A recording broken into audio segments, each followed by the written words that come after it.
பிதாமகா பிரம்மரிஷி அவர்களுக்கும் global Buddha school of meditation சார்பாகவும் அனைத்து பிரமிடு ஆன்மீக மன்றங்கள் சார்பாகவும் உங்களை இந்த தளத்திற்கு வரவேற்கிறோம்.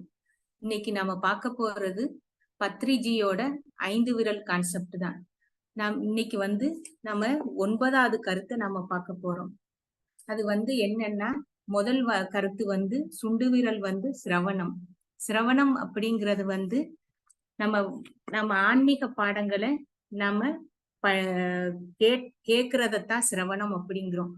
மோதிர விரல் மனனம். மனனம் அப்படிங்கிறது நம்ம கேட்ட இந்த ஆன்மீக பாடங்களை நம்ம உள்ளுக்குள்ளேயே சிந்திக்கிறது அப்படிங்கிறத நம்ம தெரிஞ்சுக்கலாம். மோதிர விரல் மனனம். 3வது நடுவிரல் நிதித்தியாசனம். நிதித்தியாசனம் அப்படிங்கிறது ஆழ்ந்த தியானம், இல்லைன்னா நமக்குள்ள உண்மையை உணர்றது அப்படிங்கிறத நம்ம தெரிஞ்சுக்கிடலாம்.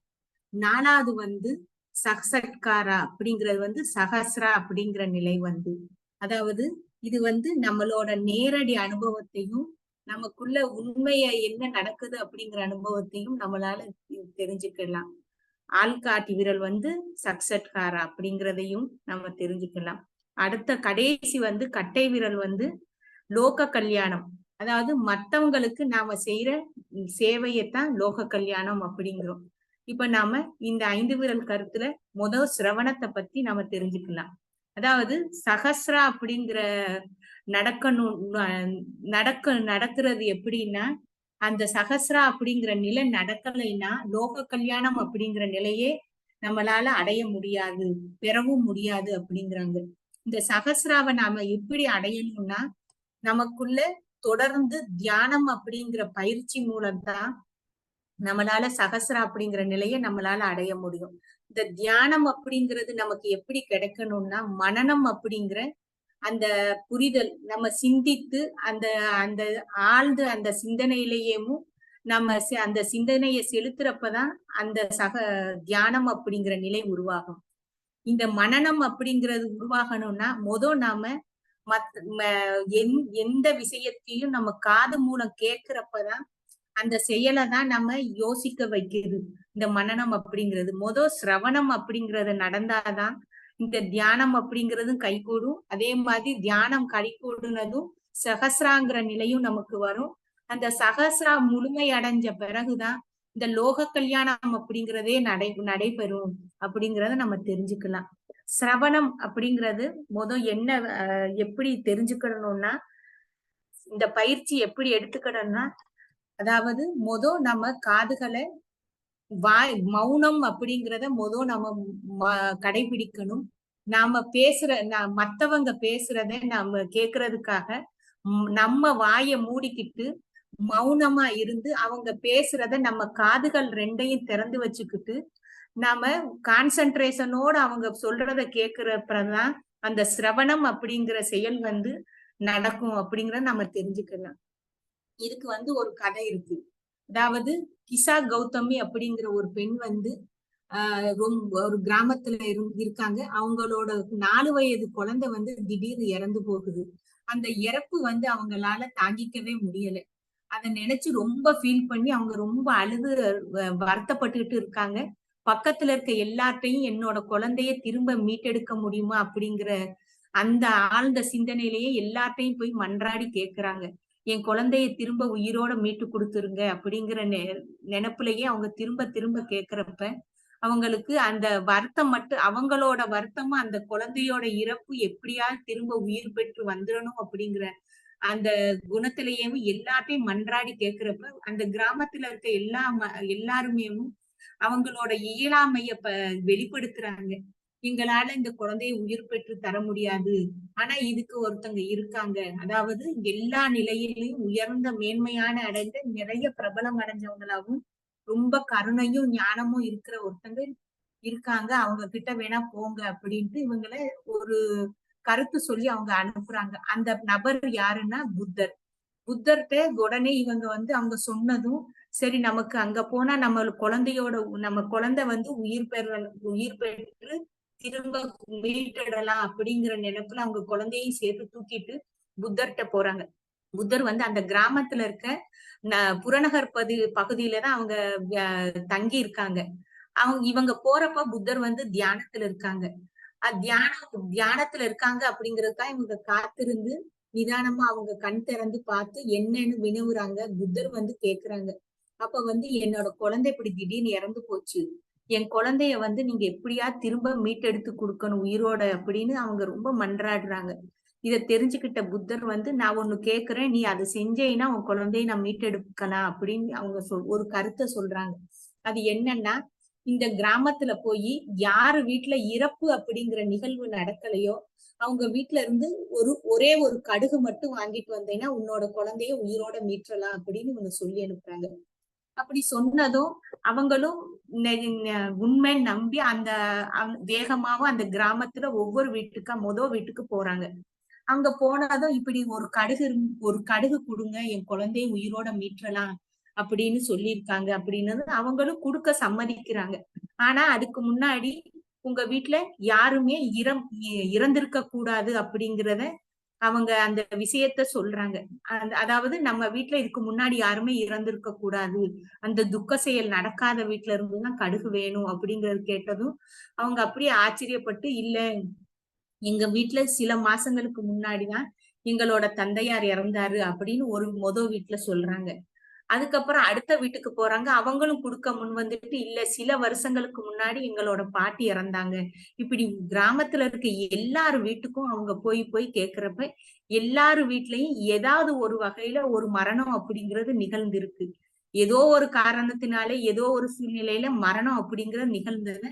இவங்க அப்படியே ஒவ்வொரு வீட்டுக்கா போய் கடைசி வரைக்கும் எந்த வீட்லயும் மரணம் இல்லாத வீடு அப்படிங்கிறது இல்லை அப்படிங்கிற புரிதல் வந்து அவங்களுக்கு கொஞ்சம் கொஞ்சமா வந்துருது. அதுக்கப்புறம் அவங்க நேரா வந்து புத்தர்ட்ட வராங்க. புத்தர்ட்ட வந்து என்ன நடந்தது அப்படின்னு கேக்குறப்ப என்னால கடுகு கொண்டு வர முடியல அப்படின்னு அவங்க சொல்றாங்க. ஆனா அதுக்கு முன்னாடியே அவங்களோட மனசு வந்து சரி, இறப்பு அப்படிங்கிறது எல்லாரு வீட்லயும் எல்லாருக்கும் அனுபவம் இறப்பு அப்படிங்கிற அனுபவம் வந்து எல்லாருக்குமே இருக்கும். நம்ம பிறந்த ஒவ்வொருவருக்கும் இறப்பு அப்படிங்கிறது இருக்கு அப்படிங்கிற புரிதல் கொஞ்சம் கௌதமிக்கு வந்துருது. உடனே வந்து புத்தர்கிட்ட நீ கொண்டு வந்தையா கடுகு உன் குழந்தைய மீட்டெடுக்கணும்னு கேக்குறப்ப இல்ல கொண்டு வரல அப்படிங்கிற அந்த எதிர்மறை எண்ணத்தை தான் அவங்க வெளிப்படுத்துறாங்க. அதாவது யார் வீட்லயும் அந்த மாதிரி நிகழ்வு இல்லாத வீடே இல்ல, அதனால என்னால கடுகு கொண்டு வர முடியல அப்படின்ட்டு அவங்க சொல்லிட்டு அதுக்கப்புறம் அவங்களே சொல்றாங்க தன்னோட நிலையில இருந்துதான், அதாவது மத்தவங்களை எதுவுமே நினைக்காம நம்மளோட நிலையில நம்ம கஷ்டம் நம்ம துக்கத்தை மட்டுமே சுயநலமா பார்த்ததுனாலதான் நமக்கு மத்தவங்களோட கஷ்டம் அந்த புரிதல் ஒண்ணுமே தெரியாம இருந்திருக்கும் அப்படிங்கிறத அவங்க தெரிஞ்சுக்கிறாங்க. அப்பதான் அவங்க புத்தர்கிட்ட வந்து எனக்கு வந்து இந்த புரிதல் இப்பதான் எனக்கு கிடைச்சது. அதனால என் மகன் வந்து திரும்ப உயிர் யாரா இருந்தாலும் உயிரோடு இருக்கவங்க ஒரு நாள் இறப்பு அப்படிங்கிறது நடக்கும். அதனால என்னோட மகனை திரும்ப மீட்டெடுக்க முடியாது அப்படிங்கிற எண்ணம் வந்து அவங்களுக்கு வந்து அவங்களாவே பக்குவ நிலையை அடையிறாங்க. அதுக்கப்புறம் வந்து புத்தர்கிட்ட வந்து எனக்கு ஏதாவது ஒரு ஆன்மீக பாதையை வழிகாட்டி கொடுங்க அப்படின்னு கேட்ட பிறகுதான் அதுக்கப்புறம் தான் தியானம் அப்படிங்கிறத புத்தர் சொல்றாரு. ஆனா இதுல நம்ம என்ன தெரிஞ்சுக்கணும்னா வந்து உடனே எடுத்த உடனே தியானம் பண்ணு அப்படின்னு சொல்லி இருந்தாங்கன்னா அவங்களுக்கு புரிதல் அப்படிங்கிறதே வந்திருக்காது. அந்த தியானம் அப்படிங்கிறது நமக்கு கிடைக்கணும்னா நம்ம சிரவணம் அப்படிங்கிற அந்த செயலை நம்ம மத்தவங்க பேசுறத நம்ம கேட்டாதான் நமக்குள்ள அந்த அடுத்து மனனம் அப்படிங்கிற நிகழ்வு நடக்கும். அதாவது அவங்க இவ்வளவு பேர் இவங்க இந்த மாதிரி சொல்லியிருக்காங்க. அதை நம்ம யோசிக்கிறப்பதான் அந்த மனனம் அப்படிங்கிற நிகழ்வு நடக்குது. அதுக்கப்புறம் தான் அவங்க அந்த வாழ்க்கையில அந்த புரிதல் வந்த பிறகுதான் அவங்களாவே தியானம் ஆன்மீக பாதையில வழி நடத்துங்க அப்படிங்கிறப்பதான் அந்த புத்தர் வந்து அந்த தியானம் அப்படிங்கிறதே அவங்களுக்கு சொல்றாங்க. இதுல இருந்து நம்ம இந்த சிரவணம் மனன இந்த மாதிரி நிகழ்வுகளை நம்ம இந்த கதை மூலமா நம்ம தெரிஞ்சுக்கலாம்.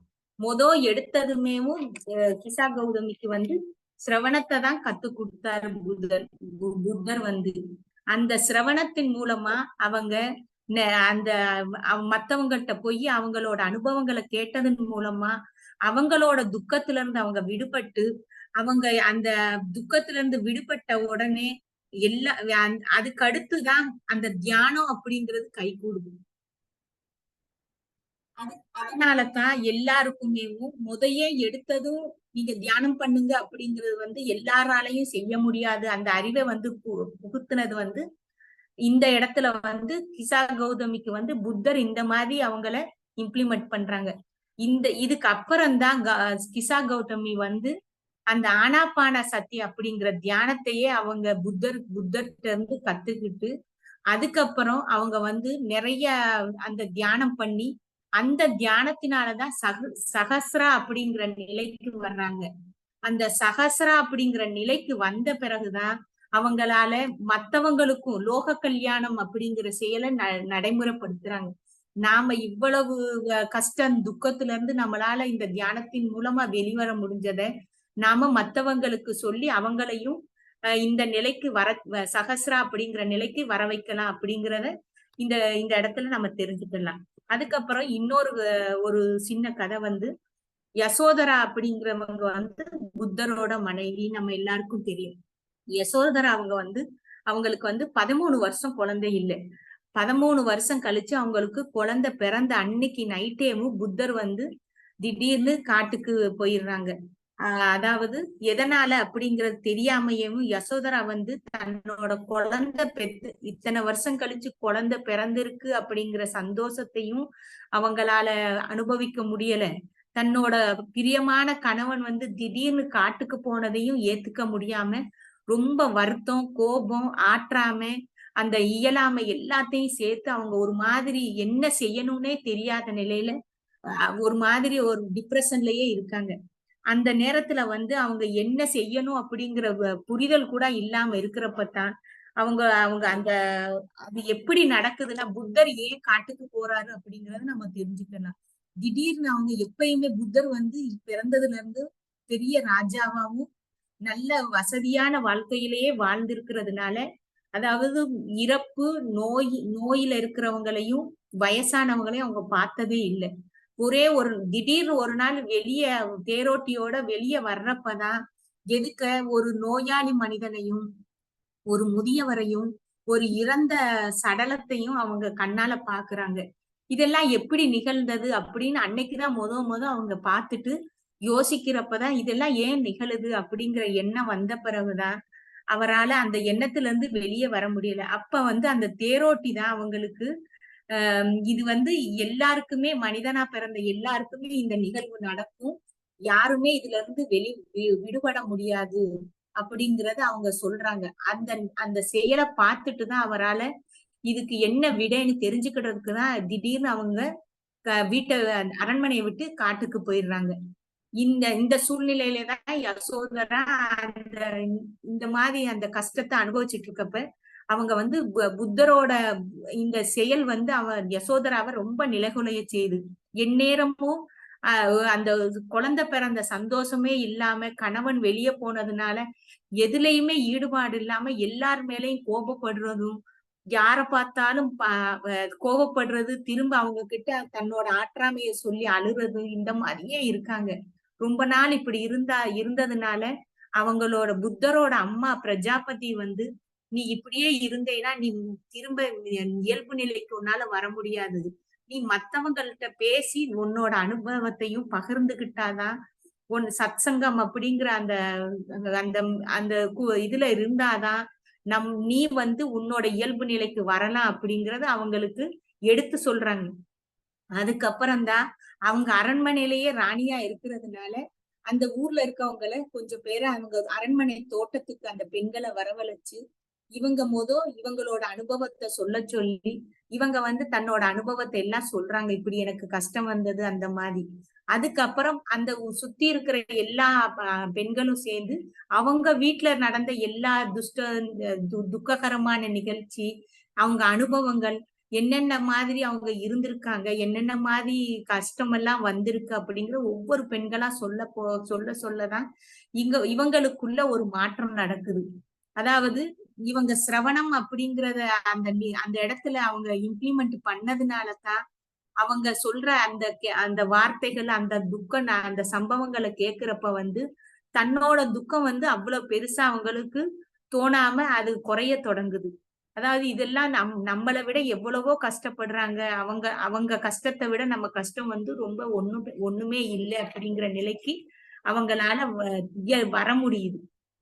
அதுக்கப்புறம் அவங்க என்ன செய்யறாங்கன்னா, டெய்லியும் சாயங்கால நேரம் எல்லாரையும் வரவழைச்சு எல்லார்கிட்டையும் அந்த நிகழ்ச்சி அந்த கலந்து பேசுறது கூட்டமா உட்காந்துக்கிட்டு எல்லார்ட்டையும் அவங்களோட விஷயங்களை கேட்டு அறிஞ்சு அவங்கள்ட்ட இருக்கிற அந்த எல்லா ஞானத்தையும் அவங்க தெரிஞ்சுக்க விரும்புறாங்க. அந்த தெரியறப்பதான் மனனம் அப்படிங்கிற நிகழ்வு இவங்களுக்குள்ள நடக்குது. அந்த நிகழ்வு நடக்கிறப்ப அது வந்து சிந்திக்கிறாங்க. எல்லார் வீட்லயும் எல்லா கஷ்டமும் இருக்கு. ஒரு சில பெண்கள் வந்து அவங்க கதையை சொல்றப்ப ஒருத்தங்க வீட்டுல வந்து ஒருத்தங்களுக்கு அப்பா இறந்துடுறாங்க. இன்னொருத்தங்க வீட்டுல வந்து ஒரு அம்மா இறந்து 2 பிள்ளைங்களும் அம்மா இல்லாம இருக்காங்க. ஒருத்தங்க வந்து விதவையா இருக்காங்க, அவங்க கணவனை இழந்து. இப்படி குழந்தை இழந்து ஒரு அம்மா, இப்படி எல்லாமே கேக்குறப்ப அவங்க வந்து தன்னோட மனசுக்குள்ள வந்து மாற்றத்தை ஏற்படுத்துறத அவங்களே உணர்றாங்க. அதுக்கு கொஞ்ச நாளைக்கு முன்னாடி வந்து யசோதரா வந்து புத்தர் வந்து வெளிய போய் ஆன்மீகத்துல தீவிரமா ஈடுபட்டு இருக்கிறப்ப யசோதரா வந்து தன்னோட வீட்டுக்குள்ளேயும் தன்னோட அரண்மனையிலேயும் இந்த ஆன்ம ஞானத்தை அவங்க ஈஸியா பெற முடிஞ்சது. இதுக்கு இந்த நிலை தொடர்ந்து நடக்கிறப்ப வந்து புத்தர் மேல இருக்கிற கோபமும் குறைய ஆரம்பிக்குது. அதுக்கப்புறம் அவங்களுக்குள்ள ஒரு ஞானம் வந்து எதிர்மறையா புத்தர் மேல இருக்க எதிர்மறையான எண்ணங்கள் எல்லாம் குறைஞ்சு அவங்களுக்குள்ள ஒரு நேர்மறையான எண்ணம் வருது.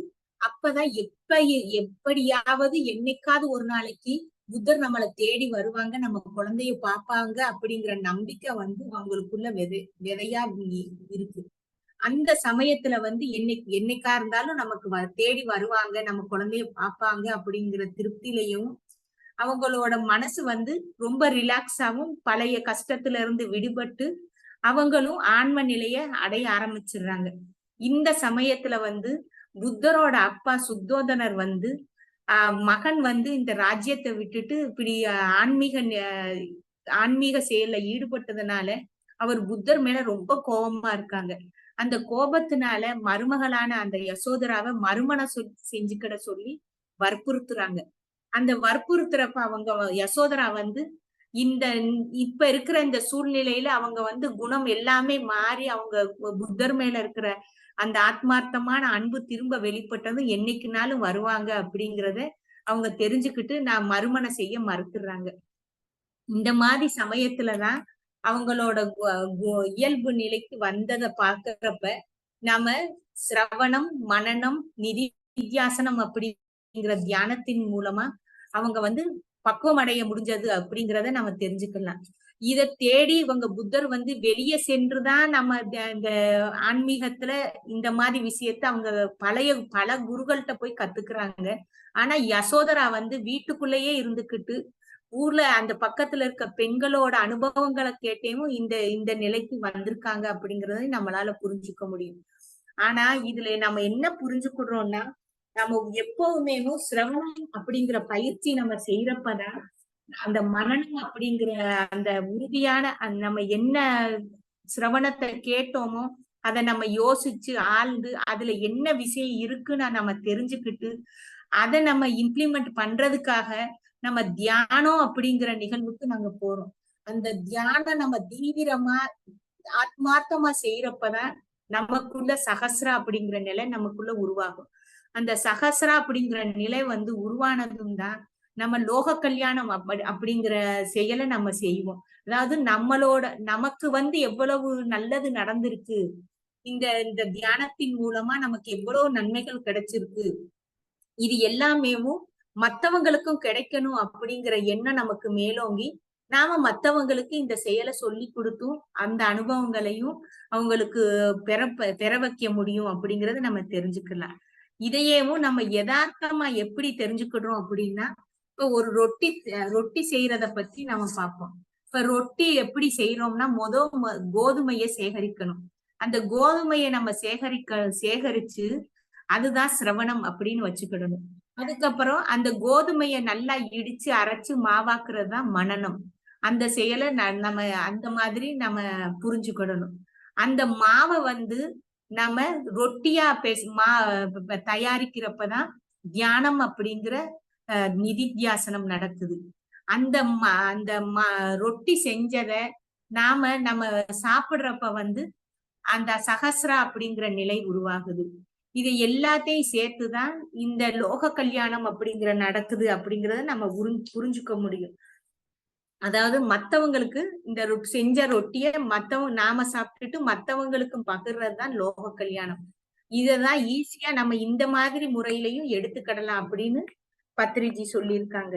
அதாவது இதே மாதிரிதான் கிசா கௌதமிக்கும் உடனே தியானம்னு சொன்னா அவங்களுக்கு புரிதல் வராது அப்படிங்கிறதுக்காக புத்தர் வந்து இந்த சிரவணம் அப்படிங்கிறத கடைபிடிக்க சொன்னாங்க. அதே மாதிரி யசோதராவுக்கும் அவங்க இது பிரஜாபதியான அந்த தாய் வந்து இதே சிரவணத்தை தான் அவங்களுக்கும் எடுத்து சொன்னாங்க. சத் சங்கம் மாதிரி வச்சு மத்தவங்க சொல்றத கேட்கணும் அப்படிங்கிறதை. அதே மாதிரிதான் நம்ம பிரமீட ஆன்மீக மன்றங்கள் வந்து என்ன செய்யுதுன்னு நம்ம தெரிஞ்சுக்கலாம். அதாவது தியானம் அப்படிங்கிற வகுப்பு ஏற்பாடு செய்யறாங்க. அதுல அந்த செயல் வந்து எல்லாருக்கும் தெரியணுங்கிறதுக்காக சின்ன பிரசுர பேப்பர்ல அவங்க அச்சடிச்சு அவங்க எல்லாருக்குமே விநியோகம் பண்றாங்க. அந்த விநியோகம் பண்றப்ப அதை பார்த்து சில பேர் அதுல அந்த தியான கிளாஸ்ல என்ன நடக்குது அப்படிங்கிற ஆர்வத்தை தூண்டுனதுனால அவங்க வந்து அந்த தியான கிளாஸுக்கு போறாங்க. அங்க என்ன நடக்குது அப்படிங்கறத தெரிஞ்சுக்கிட்டதுக்கு அப்புறம் தான் அதுல வந்து ஈஸியா நமக்கு ஆனாபானாசதி தியானம் அப்படிங்கறது கத்து தராங்க அப்படிங்கறத தெரிஞ்சுக்கிட்டு அந்த தியானத்துல அவங்க எல்லாருமே எப்படி அனுபவப்பட்டாங்க அப்படிங்கறது அவங்க சஜ்ஜன சாங்கத்தியம் மூலமா அவங்க பேசுறத வந்து பாக்குறவங்களுக்கு அந்த புரிதல் வருது. நாமளும் இதே மாதிரி தியானம் பண்ணி நம்மளோட ஆன்ம ஞானத்தையும் பெருக்கிக்கிடணும் அப்படிங்கிற எண்ணம் வருது. இத மாதிரிதான் இந்த நாமளும் அதாவது இந்த பிரமீட ஆன்மீக மன்றங்கள் வந்து வெளியே புத்தர் மாதிரி வெளியே போகாமையேவும் இந்த வீட்டுக்குள்ளேயே இருந்துகிட்டு எவ்வளவு இலகுவா நமக்கு தியானம் கிடைக்கும் அப்படிங்கிறதையும் நம்மளால அனுபவங்களை தெரிஞ்சுக்கலாம். அதாவது நாமளும் ஒவ்வொருவரும் ஒரு குழுவா இருந்துகிட்டு மத்தவங்க சொல்றத கேட்டுக்கிட்டு அவங்க அனுபவத்துல இருந்து நாம என்ன ஞானத்தை எடுத்துக்கலாம் அப்படிங்கிறதையும் இதுல இருந்து நம்ம புரிஞ்சுக்கலாம்.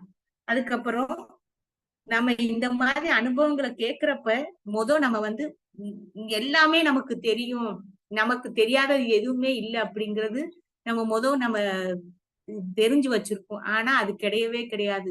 நமக்கு தெரியாத எத்தனையோ விஷயங்கள் இந்த உலகத்துல இருக்கு அப்படிங்கிறத நம்ம புரிஞ்சுக்கிட்டு நம்ம வாயை மூடி மௌனமா இருக்கணும். அந்த வாயை மூடி மௌனமா இருந்து நம்ம காதுகள் ரெண்டையும் திறந்து மத்தவங்க சொல்றது என்னன்னு கேக்குறப்பதான் இத்தனை விஷயங்கள் இருக்கு அப்படிங்கிறதையும் நம்மளால உணர முடியும்.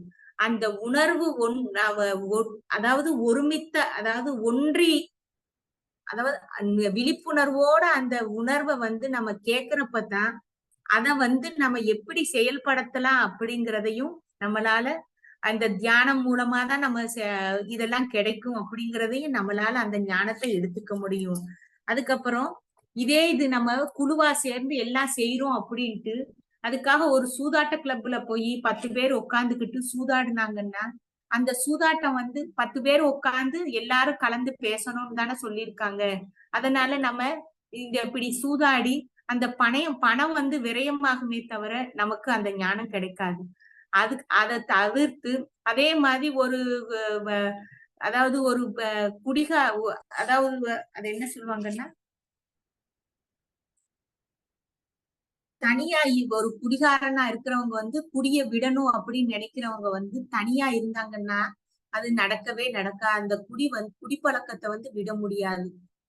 மத்தவங்க வந்து அந்த குடிய விட்டவங்கிட்ட அந்த ஞானத்தை அவங்க சொல்ற அனுபவத்தை கேக்குறப்பதான் நாமளும் இந்த குடிய விடலாம் அப்படிங்கிற அந்த எண்ணமும் நமக்கு வரும் அப்படிங்கிறத இதுல தெரிஞ்சுக்கலாம்.